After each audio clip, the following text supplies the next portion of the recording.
Hi hello friends, എല്ലാവർക്കും പവിത്രത്തിൻ്റെ പുതിയൊരു എപ്പിസോഡിലേക്ക് സ്വാഗതം. അപ്പം നമ്മുടെ വീഡിയോ ആദ്യമായിട്ട് ആരെങ്കിലും കാണുന്നുണ്ടെങ്കിൽ വീഡിയോ ഇഷ്ടമാണെന്ന് ചെന്ന് ലൈക്കും ഹൈപ്പും ചെയ്ത് സപ്പോർട്ട് ചെയ്യാം കേട്ടോ. ഇങ്ങനെ വേദയും വിക്രമും പിരിയാൻ പോവുകയാണ്. വേദ ശ്രീകാന്തിൻ്റെ ഡിമാൻഡുകൾ അംഗീകരിച്ച് വിക്രമിനെ ഉപേക്ഷിച്ച് വിക്രമിൻ്റെ വീടും കുടുംബക്കാരെയും വിക്രത്തിനെയും ഉപേക്ഷിച്ച് സ്വന്തം വീട്ടിലേക്ക് തിരിച്ചു പോകാനുള്ള തീരുമാനത്തിലേക്ക് എത്തിയിരിക്കുകയാണ്. അതിൻ്റെ മുന്നോടിയായിട്ട് തന്നെ വേദ എല്ലാവരുടെയും വെറുപ്പ് സമ്പാദിക്കുകയാണ് കേട്ടോ. എല്ലാവരോടും ദേഷ്യപ്പെട്ടും വഴക്കിട്ടുമാണ് വേദ പിന്നീട് സംസാരിക്കുന്നതൊക്കെ. എല്ലാവരും ആ ഒരു സംശയത്തിലാണ്, വേദയ്ക്ക് എന്തു പറ്റി എന്നൊരു സംശയത്തിലാണ് കേട്ടോ എല്ലാവരും. പക്ഷേ ഉള്ളിൽ ഒരുപാട് വിഷമം സഹിച്ചിട്ടാണ് വേദ പുറത്ത് അങ്ങനെ എല്ലാവരോടും ദേഷ്യപ്പെട്ടും വഴക്കിട്ടും നടക്കുന്നത്. വിക്രത്തിനെ ഉപേക്ഷിച്ച് പോവുക, അല്ലെങ്കിൽ എന്നേക്കുമായി വിക്രത്തിനെയും ആ കുടുംബത്തെയും ഉപേക്ഷിച്ച് പോകുക എന്ന് പറയുന്നത് വേദയെ ഒരുപാട് വിഷമിപ്പിക്കുന്ന കാര്യമാണ് കേട്ടോ. അത്രയും വിഷമം ഉള്ളിൽ ഒതുക്കി വേദ എല്ലാവരുടെയും വെറുപ്പ് സമ്പാദിച്ചുകൊണ്ടിരിക്കുകയാണ്. സുധാകരൻ മാഷ് ജീവനോടെ തിരിച്ച് ആ വീട്ടിലെത്തുന്ന നിമിഷം വേദ ആ വീട്ടിൽ നിന്ന് പടിയിറങ്ങും.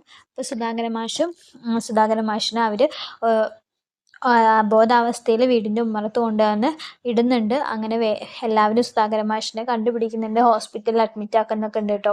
അങ്ങനെ സുധാകരൻ മാഷ് പഴയ ജീവിതത്തിലേക്ക് തിരിച്ചെത്തുമ്പോൾ വേദ ആ വീട്ടിൽ നിന്ന് പടിയിറങ്ങുകയാണ്. അപ്പോഴേക്കൊക്കെ നമ്മുടെ വിക്രം ശബരിമലയ്ക്ക് പോയിട്ടുണ്ടായിരിക്കും കേട്ടോ. അപ്പോൾ വിക്രമിനെ ശബരിമലയ്ക്ക് അയക്കുന്നതൊക്കെ വേദ അത്രത്തോളം വിഷമിച്ചിട്ടായിരിക്കും കേട്ടോ. കരഞ്ഞിട്ടായിരിക്കും വിക്രമിനെ ശബരിമലയ്ക്കൊക്കെ വേദ അയക്കുക. കാരണം ആ ഒരു നിമിഷമാണ് വിക്രമായിട്ട് അവസാനത്തെ വേദയുടെ നിമിഷം എന്ന് പറയുന്നത് വിക്രത്തിൻ്റെ കൂടെയുള്ള ആ നിമിഷങ്ങളായിരിക്കും കേട്ടോ. അത് കഴിഞ്ഞ് വിക്രം തിരിച്ചെത്തുന്നതിന് മുന്നേ തന്നെ വേദ സ്വന്തം വീട്ടിലേക്ക് മടങ്ങിയിരിക്കും. അതൊക്കെ വിക്രത്തിനും അറിയുന്ന കാര്യങ്ങളാണ്. പക്ഷെ എന്തിനാണ് വേദ അങ്ങനെ ചെയ്യുന്നതെന്ന് വിക്രത്തിന് അറിയില്ല കേട്ടോ. വിക്രമും ഒരുപാട് വിഷമിച്ചിട്ടാണ് ശബരിമലയിലേക്ക് യാത്രയാവുന്നത്. കാരണം താൻ മനസ്സോടെയാണ് തൻ്റെ വീട്ടിലേക്ക് വേദ കയറി വന്നിരുന്നെങ്കിലും ഇപ്പോൾ ഒരുപാട് അടുത്തിരുന്നു. വിക്രമും വേദയും മനസ്സുകൊണ്ട് ഒരുപാട് അടുത്തിട്ടുണ്ടായിരുന്നു.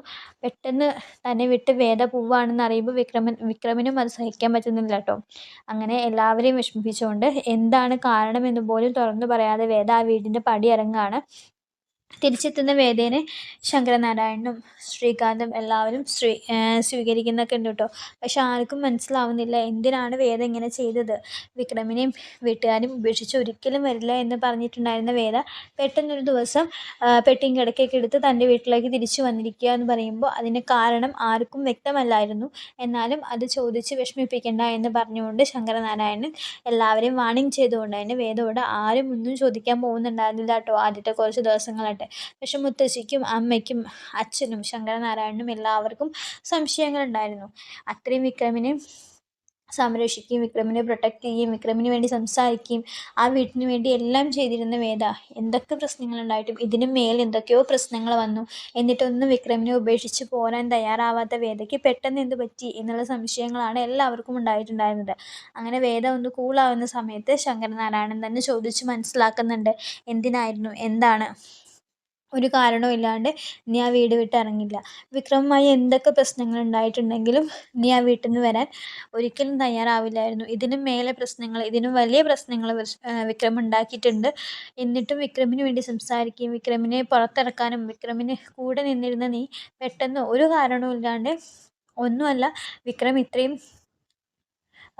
നല്ല രീതിക്ക് ഇപ്പം നടക്കാനും നല്ല രീതിയിൽ പോകുന്ന ഈ സമയത്ത് നീ വിക്രമിനെ ഉപേക്ഷിച്ച് വന്നിട്ടുണ്ടെങ്കിൽ അതിന് തക്കതായ കാരണങ്ങളുണ്ടായിരിക്കും. നിന്നെ എന്തോ അലട്ടുന്നുണ്ട്. നീ എന്തോ ഒരു പ്രശ്നത്തിൽ കുടുങ്ങിയിരിക്കുകയാണ്. അത് നിനക്ക് എന്നോട് പറയാം. നിന്നെ എന്ത് പ്രശ്നത്തിനും രക്ഷിക്കാനും നിന്നെ സംരക്ഷിക്കാനും ഞാനുണ്ടായിരിക്കും. ഇത്രയും കാലം നീ വിക്രമിനെ എത്രമാത്രം സ്നേഹിച്ചിരുന്നു എന്ന് എനിക്ക് മനസ്സിലാവുന്നുണ്ട്. ആ കുടുംബത്തെ നീ എത്രമാത്രം സ്നേഹിച്ചിരുന്നു എന്ന് എനിക്കറിയുന്ന കാര്യമാണ്. അപ്പോൾ അവരെല്ലാം വിഷമിപ്പിച്ചുകൊണ്ട് നീ ആ പടി ഇറങ്ങി വന്നിട്ടുണ്ടായിരുന്നെങ്കിൽ അതിന് തക്കതായ എന്തോ കാരണമുണ്ടെന്ന് എനിക്ക് മനസ്സിലാവും. നിന്നെ സ്നേഹിക്കുന്ന ഈ വീട്ടിലെ എല്ലാവർക്കും മനസ്സിലാവും. അത് നിനക്ക് എന്നോട് പറയാം. നിൻ്റെ എല്ലാ പ്രശ്നത്തിനും ഞാൻ പരിഹാരം ഉണ്ടാക്കി തരും എന്നൊക്കെ പറഞ്ഞ് ശങ്കരനാരായണൻ വേദേനെ ആശ്വസിപ്പിക്കുന്നുണ്ട് കേട്ടോ. അപ്പോൾ വേദയ്ക്ക് ഒന്നും അച്ഛനോട് തുറന്നു പറയാൻ കഴിയുന്നില്ലെങ്കിലും അച്ഛൻ്റെ ആ ആശ്വസിപ്പിക്കലിൽ വേദ പൊട്ടിക്കരഞ്ഞു പോകുന്നുണ്ട് കേട്ടോ. അങ്ങനെ വേദ ശങ്കരനാരായണനോട് എല്ലാം തുറന്നു പറയുന്നുണ്ട് കേട്ടോ. ഞാനിവിടേക്ക് വന്നത് വേറെ ഒന്നും കൊണ്ടല്ല അച്ഛാ. എനിക്ക് ആ വീട് വിട്ടോ അവിടുത്തെ ആൾക്കാരെ വിട്ടോ വിക്രത്തിനെ വിട്ടോ വരാനൊട്ടും താല്പര്യം ഉണ്ടായിരുന്നില്ല. എനിക്കത് ഒരിക്കലും സാധ്യമാവുന്ന കാര്യമില്ല. എന്തൊക്കെ പ്രശ്നങ്ങളുണ്ടായിട്ടും ഞാൻ അവരെയൊന്നും വിട്ടിട്ട് ആ വീട്ടിൽ നിന്ന് ഇറങ്ങി പോന്നിട്ടില്ല ഇന്നേ വരെ. പക്ഷെ ഇപ്പം എനിക്കത് ചെയ്യേണ്ടി വന്നിട്ടുണ്ടെങ്കിൽ അതിൻ്റേതായ കാരണങ്ങളുണ്ട് അച്ഛാ. ഞാൻ കാരണം ഞാൻ വിക്രത്തിൻ്റെ കൂടെ പോയി എന്നുള്ളൊരു കാരണം കൊണ്ട് നമ്മുടെ വീട്ടിലുള്ള എല്ലാവർക്കും ഒരുപാട് അപമാനങ്ങൾ സഹിക്കേണ്ടി വന്നിട്ടുണ്ട്. അതെല്ലാം ഞാൻ വരുത്തി വെച്ച കാരണങ്ങളാണ്. ഞാൻ അവരുടെ വീട്ടിൽ വിക്രത്തിൻ്റെ വീട്ടിൽ നിൽക്കുന്നിടത്തോളം കാലം ആ വീട്ടിലെ ഓരോരുത്തർക്കും ഉണ്ടാവും. ഓരോരുത്തരും അപകടത്തിൻ്റെ വക്കത്താണ് നിൽക്കുന്നത്.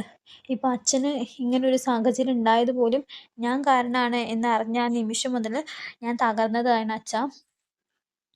ഞാൻ കാരണമാണ് ആ വീട്ടിൽ ഓരോരുത്തർക്കും ഓരോ അപകടങ്ങൾ സംഭവിക്കുന്നതെന്ന് അറിയുമ്പോൾ എത്രമാത്രം ഞാൻ വിഷമിക്കുന്നുണ്ട്. വേറെ ഒന്നുമല്ല അച്ഛാ, ഞാനിങ്ങോട്ട് വരാനുള്ള കാരണം പോലും ശ്രീയേട്ടനാണ് എന്ന് പറഞ്ഞു തുടങ്ങി വേദ എല്ലാം.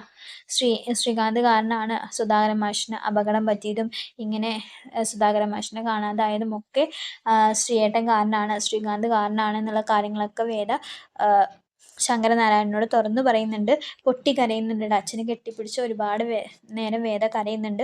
അപ്പോൾ ശങ്കരനാരായണന് അതൊരു ഷോക്കാവാണ് കേട്ടോ. തൻ്റെ മകൻ ഇത്രയും തരം താഴ്ന്ന പോലെ പ്രവർത്തിക്കുന്നു, ഇത്രയും ക്രിമിനൽ മൈൻഡായിട്ട് തൻ്റെ മകൻ പ്രവർത്തിക്കാൻ തുടങ്ങിയെന്ന് അറിയുമ്പോൾ ശങ്കരനാരായണന് നല്ല വിഷമാവുന്നുണ്ട്. അതേപോലെ വിക്രത്തിനെ വേദ ഇത്രമാത്രം സ്നേഹിക്കുന്നുണ്ടെന്ന് മനസ്സിലാക്കുമ്പോൾ തൻ്റെ മകൾ ഇത്രയും വിഷമം സഹിച്ചിട്ടാണ് ആ വീട്ടിൽ നിന്ന് ഇറങ്ങിപ്പോകുന്നത്, വിക്രത്തിനെ അവളെ ഇത്രമാത്രം സ്നേഹിക്കുന്നുണ്ടെന്നൊക്കെ ശങ്കരനാരായണൻ അപ്പം മനസ്സിലാക്കുന്നുണ്ട് കേട്ടോ.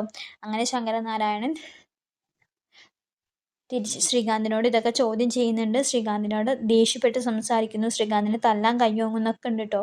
അപ്പോൾ താൻ കുഴിച്ച കുഴിയിൽ താൻ തന്നെ വീഴാന്ന് പറയുമ്പോൾ വേദ ഇതെല്ലാം അച്ഛനോട് തുറന്നു പറയുമ്പോൾ തെളിവുകൾ സഹിതം വേദ അതൊക്കെ നിരത്തുമ്പോൾ എല്ലാവർക്കും മനസ്സിലാവുന്നുണ്ട് കേട്ടോ. ശ്രീകാന്തിൻ്റെ ചതിയിൽപ്പെട്ടിട്ടാണ് വേദ ഇവിടേക്ക് തിരിച്ചു വന്നതെന്നൊക്കെ മനസ്സിലാക്കുന്നുണ്ട്. തിരിച്ചു പോകാൻ വേദയ്ക്ക് ആഗ്രഹം ഉണ്ടെങ്കിലും കുറച്ച് ദിവസങ്ങൾ വേദ ശങ്കരനാരായണൻ്റെ കൂടെ ആ വീട്ടിൽ തന്നെയാണ് താമസിക്കുക കേട്ടോ. പക്ഷെ എല്ലാവർക്കും മനസ്സിലാവുന്നുണ്ട് വിക്രം ആ ഒരു ഇടവേളയിലാണ് വിക്രം മനസ്സിലാക്കുന്നുണ്ട് വേദ തൻ്റെ ജീവിതത്തിൽ എത്രമാത്രം സ്വാധീനം ചെലുത്തിയിട്ടുണ്ടായിരുന്നു, അല്ലെങ്കിൽ വേദ തനിക്ക് എത്രമാത്രം പ്രിയപ്പെട്ടതായിരുന്നു എന്ന് വിക്രം മനസ്സിലാക്കുന്നുണ്ട്. അതേപോലെ വേദയും മനസ്സിലാക്കുന്നുണ്ട് വിക്രത്തിനെ വിട്ട് തനിക്ക് ഒരിക്കലും ജീവിക്കാൻ പറ്റില്ല, അല്ലെങ്കിൽ ഒരു നിമിഷം പോലും വിക്രത്തിനെ കാണാതെ തനിക്ക് ഇരിക്കാൻ പറ്റില്ല. വിക്രം തൻ്റെ ജീവിതത്തിൽ എത്രമാത്രം പ്രിയപ്പെട്ടതാണെന്നൊക്കെ വേദയും മനസ്സിലാക്കുന്ന കുറച്ച് നിമിഷങ്ങളാണ് ഇനി വരാൻ പോകുന്ന എപ്പിസോഡുകൾ കേട്ടോ. അപ്പോൾ നമ്മുടെ വീഡിയോ ഇഷ്ടമാണെന്ന് വെച്ചാൽ എല്ലാവരും ലൈക്ക് ചെയ്യണം, സബ്സ്ക്രൈബ് ചെയ്യണം. താങ്ക്